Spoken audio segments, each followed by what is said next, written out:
నేను వాళ్ళని ఎప్పటికీ క్షమించను. వాళ్ళు నన్ను అంతలా బాధపెట్టారు.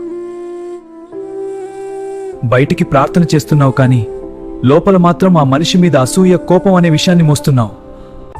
మరి నీవు చేసిన వేల తప్పులని దేవుడు క్షమించాలని ఎలా కోరుకుంటావు? బాప్తిస్మం తీసుకున్న నీవు క్రీస్తులాగా ప్రేమించాల్సింది పోయి పాత కక్షలని తలుచుకుంటూ నీవే కాల్చుకుంటున్నావు. పగ అనేది ఎదుటివారిని చంపే ఆయుధం కాదు, అది నిన్ను లోపల నుండి తినేసే ఒక చెదుపురుగు. మనుషుల అపరాధములను మీరు క్షమించిన ఎడల మీ పరలోకపు తండ్రియు మీ అపరాధం క్షమించును. నీవు క్షమించకపోతే నీ ఉపవాసానికి, నీ ప్రార్థనకు అర్థం లేదు.